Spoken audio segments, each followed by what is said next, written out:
Assalamualaikum warahmatullahi wabarakatuh.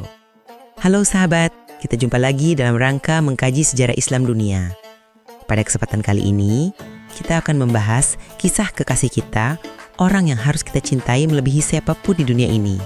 Beliau adalah Rasulullah Muhammad Sallallahu Alaihi Wasallam. Sangat penting bagi kita untuk mempelajari kisah orang mulia, orang yang menuntun kita menuju jalan keselamatan. Banyak anak muda kehilangan arah karena mereka kekurangan sosok panutan atau sosok untuk mereka teladani. Banyak pelajaran yang bisa diambil dari kisah Nabi Muhammad. Baik orang tua, pemuda, bahkan anak-anak akan memperoleh manfaat dari keteladanan beliau. Sebagai seorang muslim, kita harus mempelajari kisah hidup beliau.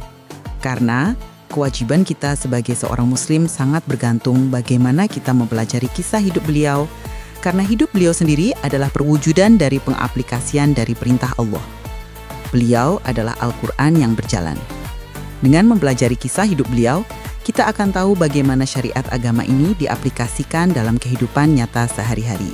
Dengan mempelajari sirah Nabi Muhammad, kita akan memahami dengan baik bagaimana beliau menjadi contoh yang paling baik sebagai seorang suami, ayah, sahabat, pemimpin, hakim, dan seterusnya. Kita akan mempelajari bagaimana para sahabat Nabi yang mulia mewujudkan iman dalam perbuatan, bukan hanya sebagai keyakinan dalam hati. Kita akan mempelajari bagaimana beliau dan para sahabatnya berhasil mendirikan sebuah negara yang penduduknya bukan hanya muslim saja, tapi beragam. Negara yang aman, damai, dalam bingkai aturan Allah. Peristiwa-peristiwa yang terjadi dalam kehidupan Nabi Muhammad itu tidak terjadi di dunia fana dan hampa, akan tetapi itu terjadi di kehidupan dunia yang nyata, yang dengannya Allah memerintahkan kita untuk meneladani beliau. Sebagaimana firman Allah dalam surah Al-Ahzab ayat 21. لَقَدْ كَانَ لَكُمْ فِي رَسُولِ اللَّهِ أُسْوَةٌ حَسَنَةٌ لِمَنْ كَانَ يَرْجُو اللَّهَ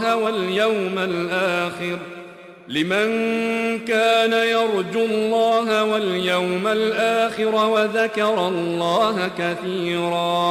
Semoga dengan mempelajari kisah Nabi Muhammad ini menjadi pahala dan terlimpah keberkahan dalam kehidupan kita dan keluarga kita. Fa'tabiru ya ulil absor. Wassalamualaikum warahmatullahi wabarakatuh.